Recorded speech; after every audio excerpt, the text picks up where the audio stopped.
हमारा भारत जिसने दुनिया को आज के टाइम में बहुत कुछ दिया है, बहुत कुछ मतलब बहुत कुछ। पर आप जरा सोच कर देखो कि अगर भारत का अस्तित्व ही ना होता, मतलब भारत समुद्र से बाहर आया ही ना होता, भारत की जगह अभी भी समुद्र ही होता, तो दुनिया कैसी होती। नहीं, अब मैं यहाँ मैप की बात नहीं कर रहा हूँ, दुनिया हर तरीके से कैसी होती। सोचो, नहीं सोच पाओगे। जानने के लिए आपको वीडियो को एंड तक जरूर देखना पड़ेगा और देखने के बाद गर्व भी होगा। या फिर क्या आपने कभी ये सोचा है कि ये फैक्ट्रियों के छत पर जो गोल गोल से नमूने टाइप के होते हैं, ये क्या होते हैं? अगर नहीं जानते हो तो अब जान जाओगे।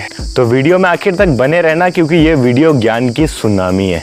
तो स्वागत है आपका एक और पंखा तोड़ एपिसोड में, जिसका नाम है जरा हटके। तो किसी भी व्यक्ति विशेष को समस्या ना पहुंचाते हुए वीडियो स्टार्ट करते हैं। Hello and welcome friends, my name is Anoop Singh and you are watching the Anoop YouTube channel. चलिए फिर पर उससे पहले चैनल को सब्सक्राइब कर दो, क्योंकि आप लोग बाद में भूल जाते हो। नंबर 1, आप लोगों ने कई सारे फैक्ट्रियों के छत पर, कई सारे कंपनियों के छत पर या फिर कई सारे एजेंसियों के छत पर इस गोल नमूने को तो जरूर देखा होगा और आपके मन में सवाल भी आया होगा कि ये क्या होता है, पर आप समझ नहीं पाए होगे। तो आज जान लो, ये होते हैं रूफ एक्सट्रैक्टर। इनका काम होता है हवा को अंदर बाहर करना, और ये 2 टाइप के होते हैं। तो इनमें से नंबर 1 होता है नेचुरल ड्राफ्ट टाइप। ये गर्म हवा को बाहर निकालता है, क्योंकि जब आपने अगर फिजिक्स पढ़ी है तो आपको पता होगा कि जब भी हवा गर्म हो जाती है तो वो हल्की हो जाती है और वो ऊपर चली जाती है, और जो भारी हवा होती है वो नीचे आ जाती है। तो ये गर्म हवा को ऊपर से ही खींच के बाहर निकाल देता है, और जो ठंडी ठंडी हवा रह जाती है वो अंदर ही रह जाती है नीचे।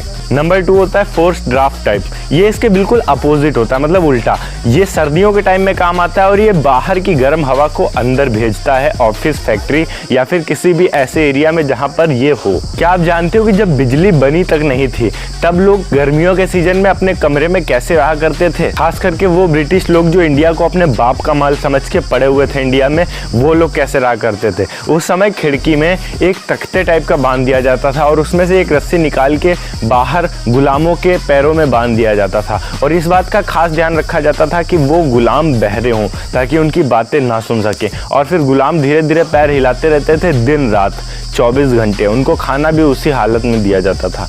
जब तक वो पैर हिलाते रहते थे तब तक समझ लो हवा अंदर जाती रहती थी, पर अगर वो पैर हिलाना बंद करते थे या फिर गलती से सो जाते थे तो वो हवा अंदर जाना बंद हो जाती थी। अब उनमें कई सारे अंग्रेज ऐसे भी अधिकारी हुआ करते थे जो कि जूता पहन के बाहर आते थे और उनके पेट पर मारते थे, उनकी आंतें तक बाहर आ जाती थी, उनकी बहुत ही दर्दनाक तरीके से मौत हो जाती थी। और इसका जुर्माना उनको मात्र देना पड़ता था ब्रिटिश सरकार को 2 रुपए, वो भी बिना किसी सजा के। मतलब उनके लिए जान की कोई कीमत ही नहीं थी, खासकर भारतीय जान की तो कोई भी कीमत नहीं थी। नंबर 3, सांडे का तेल। सुनने में जितना ज्यादा अजीब लग रहा है ना, उतना ही ज्यादा अजीब इसकी स्टोरी भी है। सबसे पहले तो कुछ लोग जो सोचते हैं कि सांडे का पेड़ होता है, बिल्कुल गलत सोचते हो। सांडे का कोई पेड़ नहीं होता।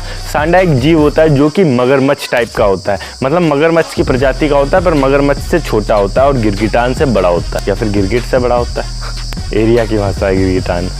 ये बेचारा रेगिस्तान में रहता है, इसको किसी से कुछ मतलब नहीं रहता, अपना कीड़ा वीड़ा खा के दिन का गुजारा करता है। पर इसको पकड़ने वाले लोग जाते हैं तो ये बिलों में घुस जाता है, और ये पकड़ने वाले भी इतने हरामी होते हैं, वो भी बिल में कहीं धुआं डालेंगे, कहीं पानी डालेंगे, कुछ ना कुछ जुगाड़ लगा के उसको बाहर निकाल ही लेते हैं, और वो जैसे ही बाहर आता है पकड़ के उसको काट देते हैं और बेच देते हैं। अब आप सोच रहे होगे कि उसका तेल कहाँ गया?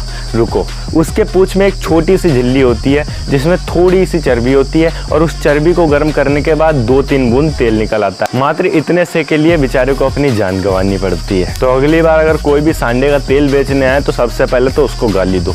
नहीं, क्या हमको पागल समझ रखा है? क्या करेंगे उस तेल का? अब आते हैं अपने सबसे मेन क्वेश्चन पर कि अगर इंडिया मौजूद ही ना होता एशिया में या फिर इस पृथ्वी में, तो दुनिया आज के टाइम में कैसी होती? तो अब अपनी सीट बेल्ट बांध लो, क्योंकि आगे के 1 से 1.5 मिनट आपको हिला के रख देने वाले। ऐसा लगता है कि मैं ये जगह पहले देख चुका हूँ, मैं इस जगह पर काम कर चुका हूँ। नंबर 1, ब्रिटेन इतना ज्यादा अमीर कभी भी नहीं बन पाता जितना वो इंडिया को लूट कर बना है।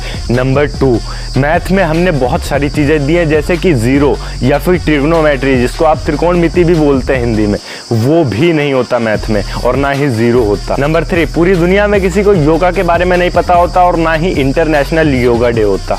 नंबर 4, पाकिस्तान, बांग्लादेश या म्यांमार जैसा कोई भी देश इस दुनिया में मौजूद ही नहीं होता, क्योंकि ये सब भारत की बदौलत है। श्रीलंका को एशिया का पार्ट नहीं माना जाता, या फिर शतरंज जैसा कोई भी खेल नहीं मौजूद होता। ऐसे में कोई भी हिंदू धर्म, कोई भी बौद्ध धर्म, या फिर कोई भी जैन धर्म, या फिर कोई भी सिख धर्म नहीं होता, क्योंकि ये सब इंडिया से है। इस पूरी दुनिया के पास नमक को छोड़कर कोई और मसाला नहीं होता अपने सब्जियों में डालने के लिए या फिर अपने फूड्स में डालने के लिए, क्योंकि मसाले जितने भी हैं वो सारे इंडिया से ही आए हैं और इंडिया की ही देन है। इंडियन ओशियन मतलब हिंद महासागर या फिर माउंट एवरेस्ट जैसी कोई भी चीज़ नहीं होती, क्योंकि ये सब सिर्फ इंडिया में ही है। लोग ताजमहल जैसी खूबसूरती कभी भी नहीं देख पाते, क्योंकि वो भी इंडिया में ही है। लोग कुतुब मीनार कभी नहीं देख पाते, क्योंकि वो भी इंडिया में ही है। एंड दुनिया की सबसे ऊंची प्रतिमा स्टैच्यू ऑफ यूनिटी भी इंडिया में ही है, वो भी नहीं होती। और आज के टाइम में इंडिया के वजह से इंटरनेशनल लेवल पर इंग्लिश की जितनी औकात है उतनी नहीं होती। इंग्लिश की जगह दुनिया में सबसे ज़्यादा फ्रेंच बोला जा रहा होता अगर इंडिया ना होता। कोई भी आयुर्वेद दुनिया के पास नहीं होता, क्योंकि दुनिया के पास आज जितने भी आयुर्वेद हैं या फिर आयुर्वेदिक प्रोडक्ट्स हैं वो सारी इंडिया के वजह से हैं। और जो 142 भाषाएं भारत में बोली जाती हैं